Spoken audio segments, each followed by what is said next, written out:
ప్రజలంతా వైఎస్ఆర్ కాంగ్రెస్ పార్టీ వెంటే ఉన్నారని, పల్లెపల్లెలో ఎన్నికల ప్రచారంలో వైఎస్ఆర్ కాంగ్రెస్ పార్టీకి బ్రహ్మరథం పడుతున్నారని ఎల్లాయపల్లి సర్పంచ్ జరుగుతున్నారని రెడ్డి అన్నారు. బోటుమీదపల్లి, కాకర్లపల్లి గ్రామాల్లో సార్వత్రిక ఎన్నికల ప్రచారం సందర్భంగా జరుగు నారాయణరెడ్డి మీడియాతో మాట్లాడుతూ అన్ని గ్రామాల్లో రోడ్లు, మంచినీరు, విద్య, వైద్యం ప్రతి ఒక్కరికి అందుబాటులో ఉండే విధంగా అభివృద్ధి చేసిన ప్రభుత్వం వైఎస్ఆర్ కాంగ్రెస్ పార్టీ, ముఖ్యమంత్రి జగన్మోహన్ రెడ్డి అని, ప్రజలంతా వైఎస్ఆర్ కాంగ్రెస్ పార్టీతోనే ఉన్నారని, తప్పుడు సర్వేల ద్వారా ఓటర్లను ఆకర్షించాలంటే పొరపాటని, ఓటర్లంతా చైతన్యవంతులేనని, ఆంధ్రప్రదేశ్ ముఖ్యమంత్రి జగన్మోహన్ రెడ్డి ప్రభుత్వం చేసిన సంక్షేమ అభివృద్ధి పథకాలు వైఎస్ఆర్ కాంగ్రెస్ పార్టీని మరోసారి అధికారంలోకి తీసుకువస్తుందన్నారు. ఓబులవారిపల్లెలో 10,000పై చిలుకు మెజార్టీ సాధిస్తామన్నారు.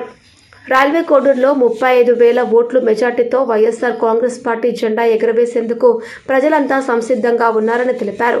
కార్యక్రమంలో ఓబులవారిపల్లె వైస్ ఎంపీపీ గౌరీ శంకర్రావు, లవిడి గంగారాజు, మారేసు కుమార్ పాల్గొన్నారు. 10,000 కంటే ఎక్కువ మెజార్టీ తెలిసి మా ఎంపీ గారికి, మా ఎమ్మెల్యే గారికి కానుక ఇస్తామని చెప్పి అందరి తరఫున హామీ ఇస్తున్నాం. ఎల్లాయపల్లి సర్పంచ్, ఉలాపల్లి మండలం. ఎవరు ఈ టీడీపీ వాళ్ళు అభివృద్ధి లేదు, అభివృద్ధి మా ప్రతి ఊర్లోనూ సీసీ రోడ్లు వేసాము. ఎక్కడ బట్టే ఎన్ఆర్జీఎస్ గ్రాంట్ ద్వారా ప్రతి పల్లెలోనూ ఎస్సీ కాలనీ, ఎస్టీ కాలనీలోనూ ఎక్కడ బట్టే సీసీ రోడ్లు కానీ, స్ట్రీట్ లైట్స్ కానీ, ఇది తాగునీటి సరఫరా తనకు సంబంధించి బోర్డ్స్ కానీ వేయడం జరిగింది. ఎక్కడ కూడా అభివృద్ధికి, సంక్షేమ ఫలాలతో పాటు అభివృద్ధి కూడా మేము ఎక్కడ కూడా కాంప్రమైజ్ కాలేదు. మా మండలంలో మేము దాదాపు 15 పంచాయతీ పైసలకు మీద ఏ ఒక ఊర్లో పెట్టినా మా ప్రజలు బ్రహ్మరథం పడుతున్నారు. ఈసారి మేము లాస్ట్ టైం మాకు 9,000 పైసలకు మెజార్టీ వచ్చింది. ఈసారి 10,000 పైన 100% 10,000 పైన మాకు మా మండలంలో మెజార్టీ వస్తుంది. ప్రతి ఊళ్ళోనూ మాకు మెజార్టీ ఉంది. కొంతమంది అబద్ధపు సర్వేలు, ఫేక్ సర్వేల ద్వారా అన్ని ప్రజలు నమ్మొద్దు.